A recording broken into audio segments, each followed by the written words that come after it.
what are some of the like hidden signs that somebody is burned out in their career they might not be aware of? Well, I'll start with my own story.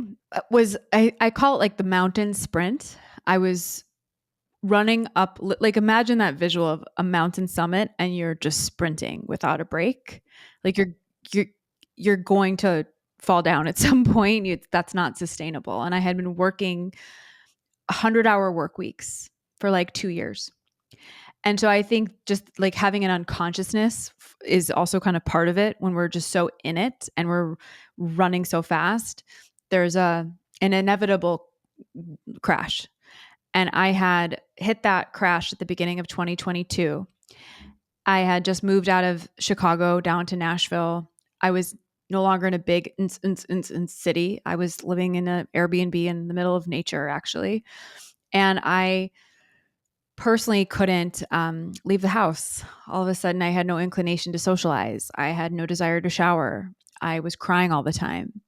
And I was seeing a therapist, gratefully so, who, after a few calls with me in that very dark winter of January 2022, diagnosed me with depression, situational depression. And then I went on a very deep healing journey to heal my burnout. And if I had looked at the signs, I love this question, I would have simply noticed that my sleep was off, that I didn't really have a lot of joy.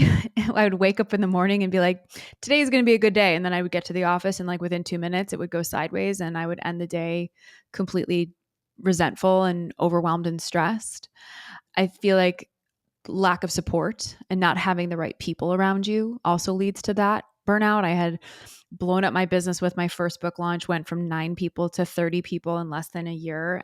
Just hired a lot of the wrong people. Unfortunately, they were good people, many of them, but they just weren't the right people. And I was over overextending myself trying to micromanage a team that wasn't working. I didn't have much joy in my life, Doug. I think I would just start there. Like, what is actually filling your soul? And I think as entrepreneurs, we build businesses from our soul only for them to, after them growing beyond what we thought they would, sucks our soul. And we have to slow down. We just have to slow down and get back into our bodies, take care of them, prioritize them, and not hopefully get to the point where you reach a rock bottom and you can't leave the house like I did. Like looking back at what you know now, like why do you think you let your career like suck you dry? Like why do you think you allowed all of the success to rob you from still having joy in your life? I read about this in my new book, The Light Work. I really sat with that question. I'm like getting emotional as you asked it. I went broke when I was 33. I talk about that in my first book. I literally bottomed out financially and had to ask my parents for help. And that trauma response in my body of scarcity, like lived within me. So even as I was scaling my business to multi seven figures in revenue and growing the big team and launching the number one book and building out the office, like I didn't feel safe. I didn't feel safe in my body to like hold it. And I really, when you asked that question, what really, really truly came to me, if I'm going to be dead honest, I had a lot of trauma in my family. And I write about this in my book as well. My dad was really hard on me and said some really unfortunately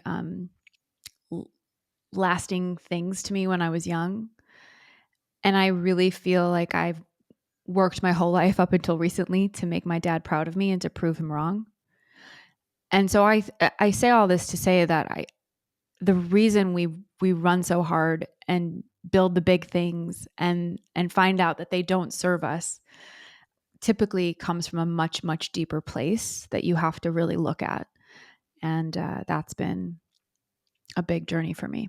It's interesting you mentioned the thing with your dad, and I know from my own experience and from other people, like when somebody says something to them as a kid, whether it's a parent or whether they're in a relationship and their partner does something to them or says something to them, they take that chip, right? And they like let it just sit on the shoulder and they just go like full speed at proving that person wrong. And that is an amazing tool if you know how to leverage it properly.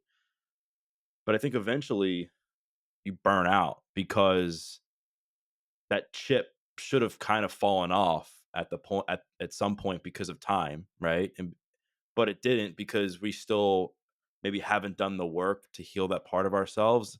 And so we're still like holding on to that as some like way to justify our constant pursuit for the, facade of perfectionism, if you will. I write about this in my book. I had a very challenging couple months with my father as I was writing this book because I had to share it with him before I published it publicly. But when I was 14 years old, he and I got into a fight, and he told me that he was going to call me Jessica Zero because I was going to amount to nothing. And my dad doesn't even remember this conversation. And I took that one comment and I let that be it wasn't just a chip, it was actually a fire. And it powered all of my entrepreneurial success. And that played out in, my need for validation and approval from everybody. And it wasn't until I was brought to my knees and had to really look at what that was doing, and what you said was so profound because in many ways it served me.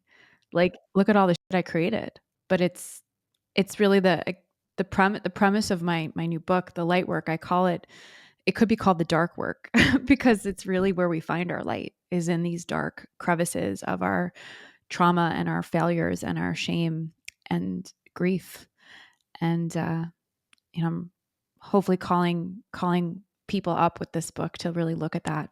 I think a lot of people, when they go through various forms of adversity, or they have somebody say something as horrific as the thing your father said to you, all they ever want in life is to be successful, happy, to be seen, to be loved, to be validated, to do all these things so they can look back and point the finger and say, like, I told you so, or you were wrong, right?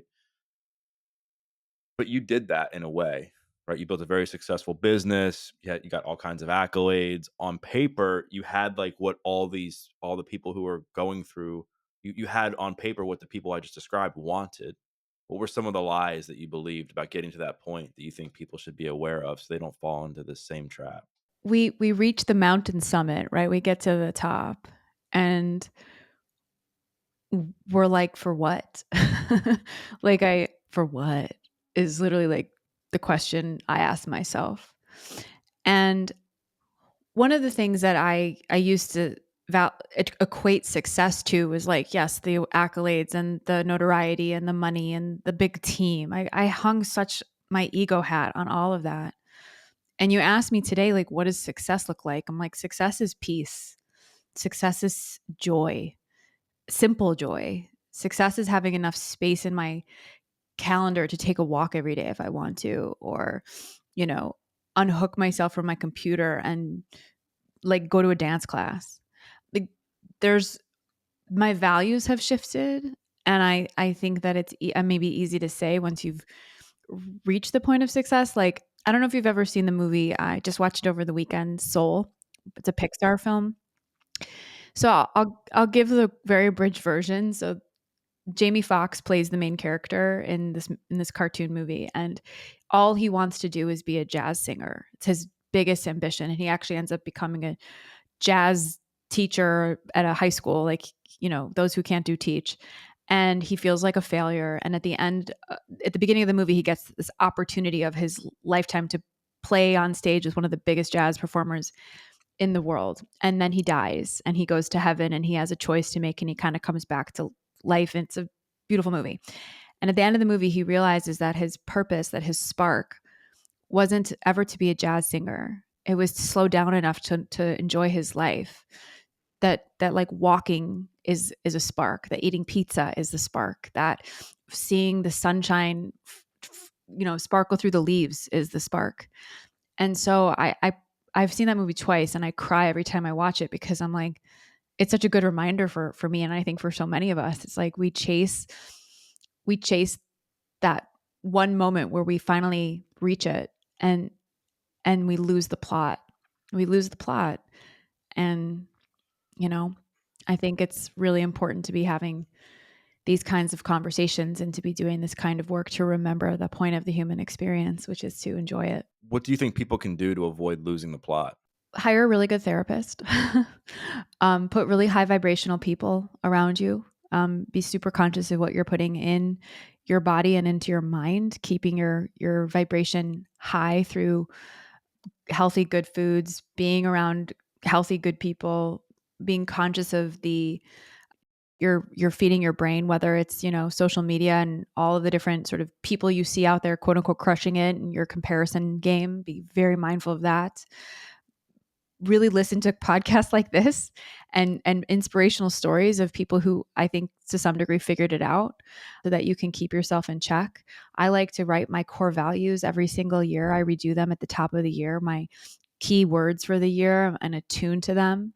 I journal. I hold myself accountable to my practices, ensuring that your life has a multitude of things that fuel you beyond your job, stepping away, taking breaks, traveling. I mean, there's so many of us are just so plugged in all the time and are unconscious of what we're absorbing.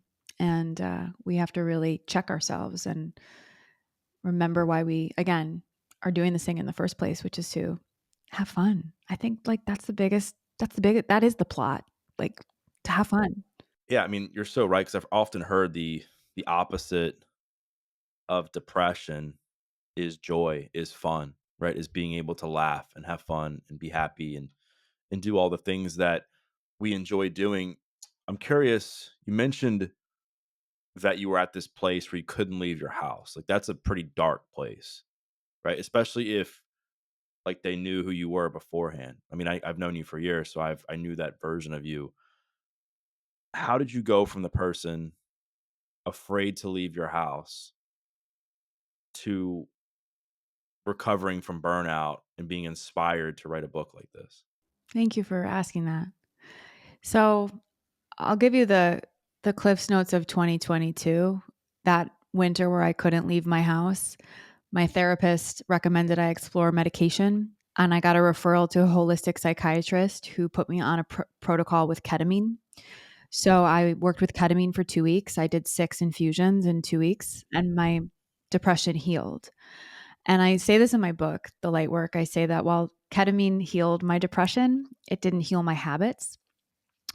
And I went right back into the hamster wheel with my brain back online. I was like, I gotta crush my monthly revenue goals, and had to reorganize my team that year. It was a really brutal year, actually. Like it wasn't until November, almost a year later, where the real burnout came. Where I wasn't depressed, I was just angry. And I had a trip planned a year before to go to Egypt. And I talk about Egypt a lot in my platform and throughout the book. And I went to that country for 15 days on a spiritual pilgrimage, and I died. Egypt will fuck up your life in the most powerful way, and at least it did for me. And I left that identity on the ground in a temple in the middle of Egypt, and I came back home 2 weeks later a different version of myself. And I knew then when I got home from that trip what my book was really going to need to talk about and what I really had to say. And I channeled my book in 3 months. It's kind of crazy. Like a lot of authors take a year to write a book. I did not use AI. I did not hire a ghostwriter. I freaking wrote every word and channeled it, poured out of me because I finally myself had gotten the memo. And it was what we've been talking about this whole time, Doug, which is the point of this human experience is to enjoy it, is to have fun, is for your pleasure, it's for your bliss, and to not take a single moment of this human experience for granted. And you've missed the point, Jess, is what they told me. So you mentioned part of you died in this temple in Egypt and you had this, I guess, identity funeral for the old version of you. Talk about what that old version of you looked like. What parts of you had to die? What behaviors, what habits, what types of people would you normally spend time with? Like walk the audience through like what you had to walk away from. She was the girl that felt in order to be successful and worthy that she had to hustle for it, grip to every opportunity, who compared herself to a lot of other women in the space, who never felt like she was there, that felt in order to be fit and to be abundant and to have a full social life, I had to spread myself super, super thin. Somebody who believed that joy was a luxury and not my birthright. And someone who lived in a lot of anxiety and overwhelmed with my schedule and was a victim to it all. Someone that felt like, you know, the pace of my life was made me special. Um, yeah, she died. She gone. And then talk about some of the habits and tools you've implemented in your life following that have helped you like completely heal your body from burnout, from depression, from this old version of yourself. The nervous system is the way. Let's just say that. I hadn't really even heard of the nervous system or understood its relevance until 2 years ago. And getting getting back into my body with the practices of gentleness and ease was a game changer. Like, I used to work out at Barry's Boot Camp and Soul Cycle and marathon running and doing all the things. I'm like, no, today I take walks. Like, I just took down all of that inflammation and walk. I made it a habit of closing my computer at like 3 o'clock and literally sitting in my bed. This is true, and practicing boredom, like unhooking from productivity and laying in my bed and staring at the ceiling and just being bored for like an hour. Like, that healed my nervous system. It quieted. It's different than meditation. Like, literally just being with yourself. I picked up art. I went to like Blix and I bought myself color pencils and I sketched art like a fourth grader. I went to an ecstatic dance class every other weekend here in Nashville and moved my body. I worked with some medicine. I worked with MDMA and like worked with a healer and went really, really deep on understanding my authentic blueprint. I moved cities. I got out of a big city, and I understand that that's a luxury, but I couldn't be in a big concrete jungle anymore. It was literally suffocating my light. I changed my diet. I started eating meat again. I was living off of salads and not enough calories. I added minerals to my water. I mean, I could go on and on and on. But I mean, my nervous system health is my wealth. And I don't fuck around. Like, you have to truly take care of your body. If we're going to live a big life, which I feel like we all want to our own degree, we have to, it all starts with the body, and it really comes down to the nervous system. Yeah, it's so true. I mean, I think once you can learn to master nervous system regulation and how you handle stress, I think the game changes. We talk immensely on the podcast about the importance of doing so that you don't end up adding gasoline to the fire, right? Because what ends up happening is you end up turning to unhealthy coping mechanisms and behaviors that turn into like a new normal for you on how you go about life and manage stress that can cause tons of chaos down the line if you're not careful. One of the things you talk a lot about is the idea of going from darkness to light. I'd love for you to talk about w- the importance of both, like why we need both, and then how you were able to come to terms with that dark period of your life after having so much success in business and building something that you thought you really wanted. Like, how are you able to come to terms with that and then turn it into something as meaningful as you're doing now? This is what my whole book is about, the light work. It is literally one story after the next of the dark that I've been through, simply as a mirror for the reader, because I don't think I'm alone in this human experience. When we talk about shadow and light, darkness and light, darkness is our way shower, darkness is our tool, it's our roadmap. And we have to literally be willing to go in and not around. And I'll tell a quick story from, this is in my book, but I have this book. The word light is on the front. It's a big glowy yellow cover. And I have a chapter at the very beginning of the book called But first, a word about the dark, where I tell the story of one of my temple visits in Egypt. And it was the temple of Kom Obo, the temple of neutrality. And I go to this temple, and it's split into two sides, the dark side and the light side. I step into the dark side. I feel all of this rage, anger, like darkness, feelings about other people, resentments towards all of this stuff had come up around my burnout over the last 2 years. I also had like my mom and dad did that I inherited that I wasn't proud of, like dark. Stepped into the light side and started feeling sensations of like my little girl and all of this sort of innocence and joy. Long story short, I go back to the riverboat. We were floating down on the Nile, and I go outside to my little balcony on my room, and I write down all of the dark things that I just felt and seen. And I ripped it up in a tiny shreds of paper, and I threw it into the Nile River. I was like, I'm going to release all this dark. It's no longer mine. I don't want to, this doesn't belong to me anymore. I'm done with this part of my life. And I sat back down on this little sofa. I closed my eyes, and I heard my higher self come in, and she said, Jessica, these are not the pieces of you to rip away and discard. These are the pieces of you to love. And we want to throw away our dark and not have to look at it and throw it in the proverbial river. A lot of us run from the pain, the dark, yucky, unattractive things about ourselves. And we have to learn to look at that and be with it and learn how to love ourselves through it. Love where it came, love the person we were before it all happened to us, and how we dealt with it, and offer compassion and alchemize it into the light. That's how we find our light, is in the dark. It's really, my book is a real big invitation to look at parts of yourself you probably haven't wanted to look at, so that you can own it, reframe it, claim it, integrate it. And from there, I believe we find our full power and truth. How does somebody begin to understand like what their darkness is?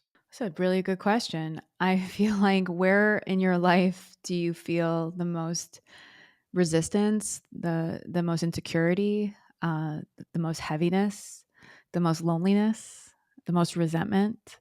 Like, what aspects of your life bring up parts of yourself that you don't like to look at?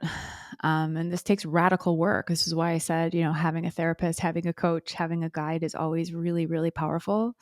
But I also will say, more than anything, where are you feeling it in your body? Your body doesn't lie. So if you're in, I don't know, a relationship, whether it's professionally or personally, that every time you're around that person, your stomach hurts, or your chest is tight, or your throat is clenched, like, your body doesn't lie. And so to really start to build a relationship with your body is probably one of the first and most powerful steps you can take to identify where some dark energy is happening in your life.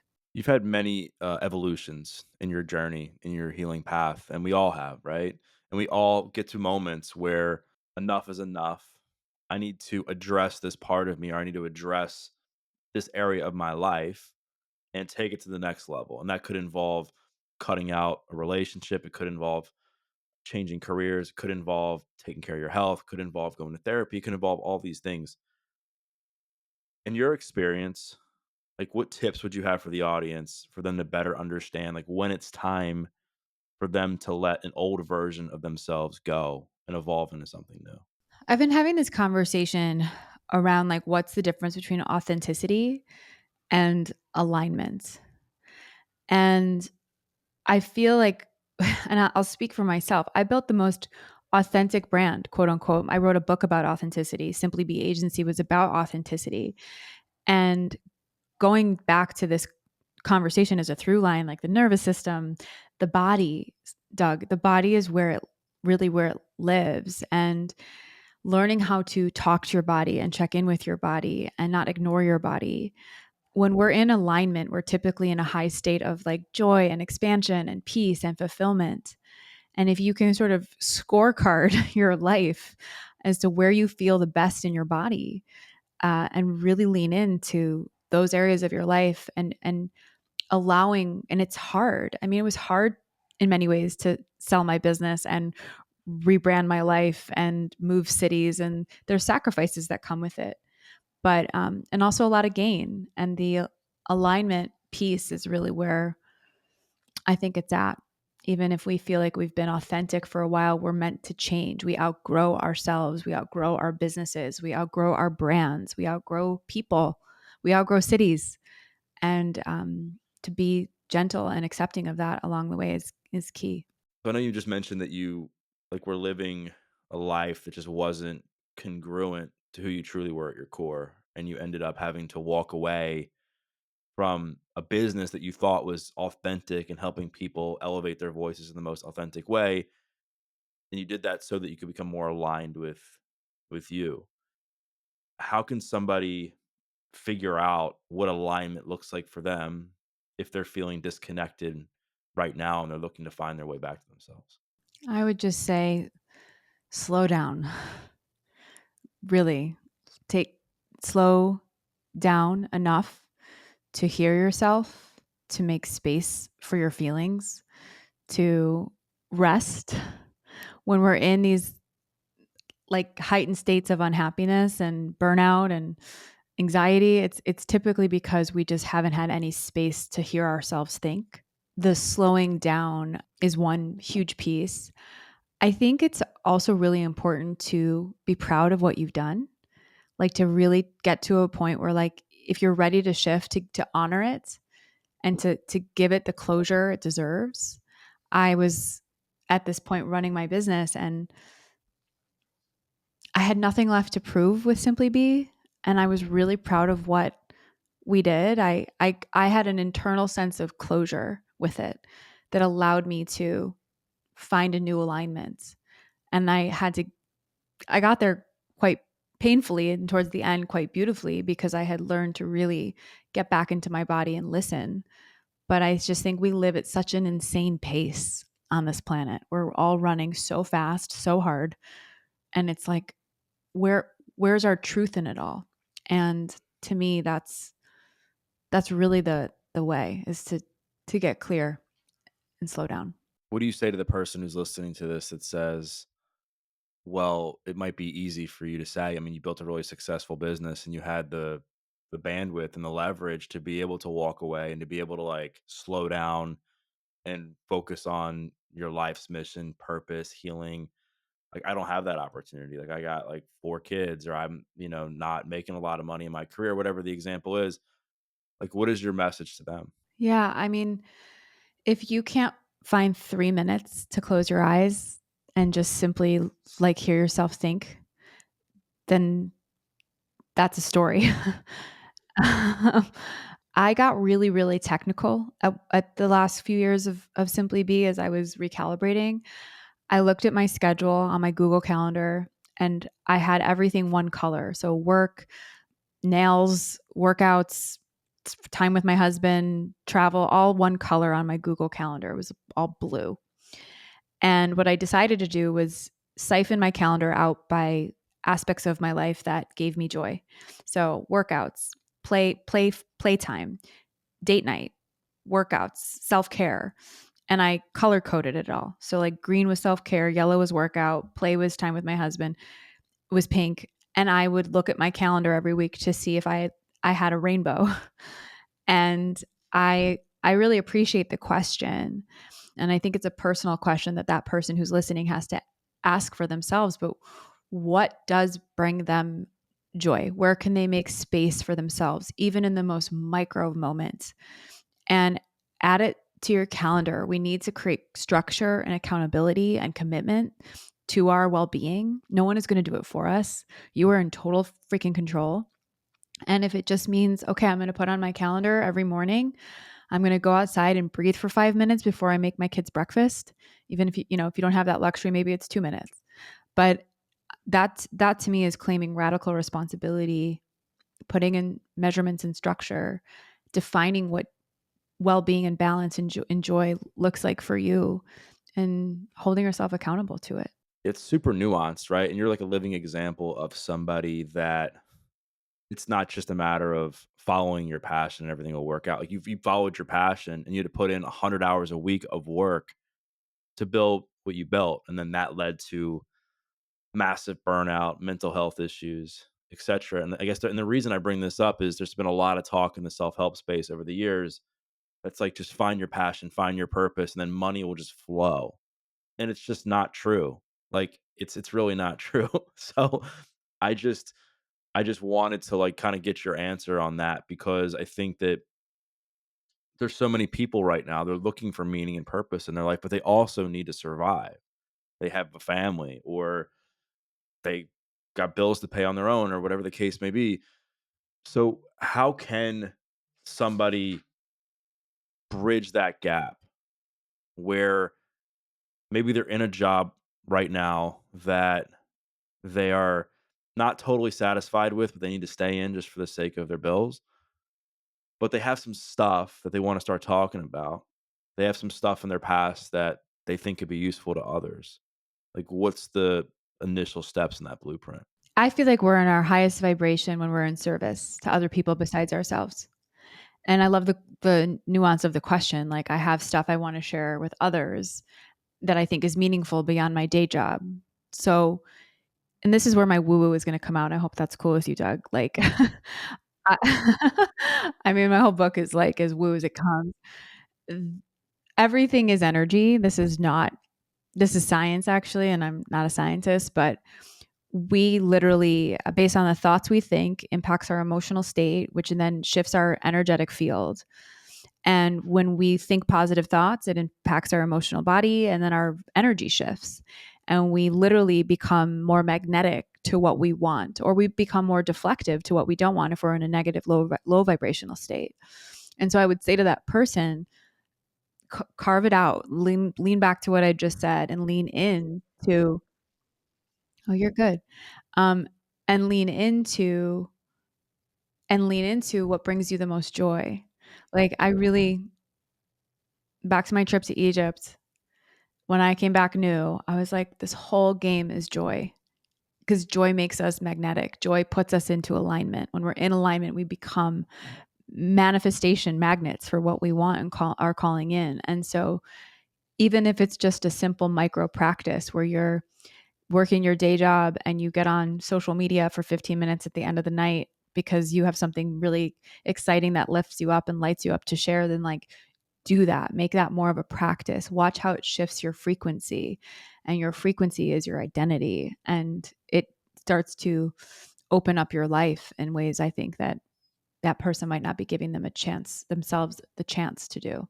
It's really simple. A lot of times when it comes to, like, raising our vibration, raising our energy state to get to a place where we are feeling good and being able to, like, attract kind of what we want in life, it can be challenging because of the people that are around us. Talk a bit about the importance of relationships and who you have in your corner and the types of people that have been really helpful for you in your own transformation. I have had a pretty history with having women around me who were catty, gossipy, jealous, toxic. I was, of course, in romantic relationships that with toxic people. I've done business with really low vibrational people enough to really have my own standards of the type of people that I will allow into my field. And it's really quite hard to cut people out, but the higher you vibrate, the higher you raise your frequency. I have a friend, shout out to my friend Orlinda, who says vibe up or vibe out. And what I have found is that as you grow, as you do your work and you increase your frequency, people naturally fall away. Life kind of just sometimes happens. Sometimes there's a big falling out, and that sucks. And I've been there. And you sometimes have to just go through that and let that one be what it is. Or people naturally just pivot away and out of your life. And I really think that look around, and I say this with no judgment. Really, I don't. But if the people you're surrounding yourself with all the time talk about other people, aren't ever in a good mood, um, drink a lot of alcohol, don't really have a passion themselves, aren't really trying to make the world a better place, or complainers. Like again, no judgment, just observation. Ask yourself, we become what is that quote? Like we're the common denominator of the five people we spend the most time with. So take inventory and set a new standard as you work on you. I think it's one of the biggest aspects to how our energy elevates is the people we surround ourselves with. Yeah, it's so true. One of the things that I'll often say is spend time with people who have common futures and not common pasts, because it's easy to get wrapped up in the situations and relationships and friendships and business relationships with people that aren't bringing the best out in you just for the sake of how long you've known that person. Or you're like, oh, I went to high school with them, or they used to be my next door neighbor, or they were with me in a bad during a bad situation like 10 years ago. But what matters is, like, are they on the same path as you moving forward? Because remember, there's choice, right? People have a choice to grow and evolve with you, and doesn't necessarily mean that they got to be like doing the exact same thing as you. But if they're not like supporting you, if they're not like loving you, if they're not even like challenging you like in an unconditional way, then it's time to like let those people go, so that you can continue to evolve into the best version of yourself. You brought up energy. I wanted to get to this. You hear a lot now about toxic masculinity, right? And I've had conversations on the podcast about masculinity. I'd love to get your take on femininity. Like, do you believe that toxic femininity exists? What does that look like? And what does having healthy feminine energy look like? So let's just be clear about something that when we talk about feminine and masculine, we're not necessarily talking about gender. We're talking about values and energy, feminine energy and masculine energy. And we, as women and men, need a healthy balance of both. There needs to be polarity. The toxic masculine, actually, let's just say this: the divine masculine is expressed in confidence and leadership and assertion and problem solving and protection and strategic thinking. So is the divine is the same thing as like healthy from a non-spiritual. Yeah, yeah, exactly. The healthy masculine. The healthy feminine is, you know, in her internalized worth and beauty and abundance and compassion and empathy and stillness and play and pleasure. I mean, and we, men and women, can benefit from both of these different sides of the coin. The toxic feminine can be expressed as like the diva, the victim, the damsel in distress, the jealous queen. There's a lot of different iterations of the toxic feminine that, if we're not conscious and integrated, that can play out in our lives as women specifically. But I also feel like there's some, sides to both, where men can flex in some of those aspects, just as women can flex into toxic masculine traits as well. So I think it's really important for the conscious polarity of both, and to do your work to know what the shadow side is to the feminine specifically. And I've been there. So in the context of our conversation, in what ways did you have toxic feminine energy? Oh, I was a big damsel in distress for a long period of my life. I wanted to be rescued, financially, emotionally, by the men I was dating. I played the victim. I was like Cinderella, like save me. Then I've also flexed into the toxic masculine sort of, which is expresses the feminine, to sort of the diva. Like, the healthy feminine is the queen, knowing that she is sovereign, that she is empowered, that she is deserving and worthy of boundaries.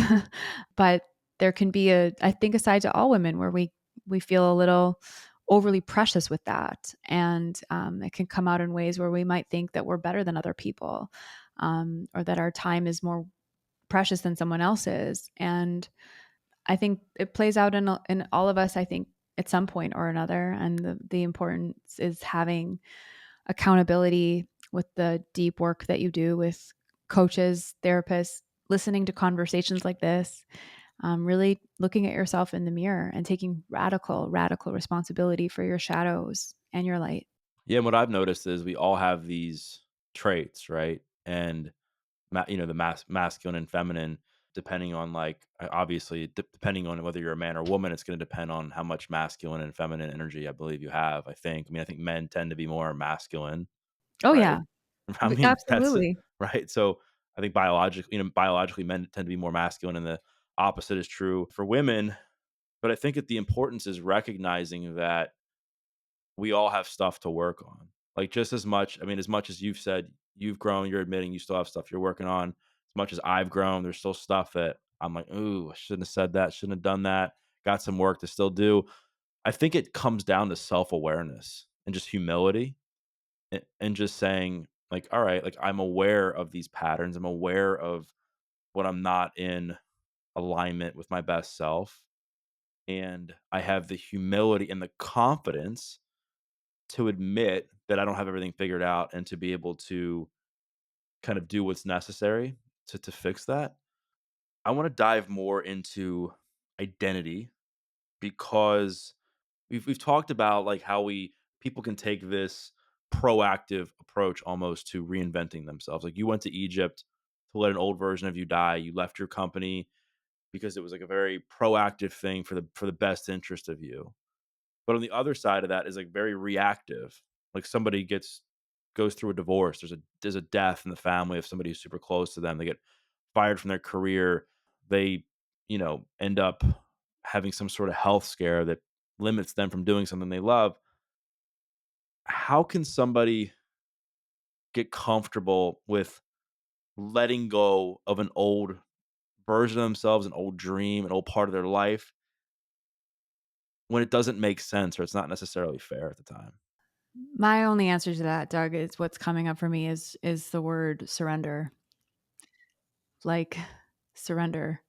I was just with a dear friend in LA who's going through her death portal right now with her business. She's trying to sell it. She couldn't say a single word without crying. She was raw.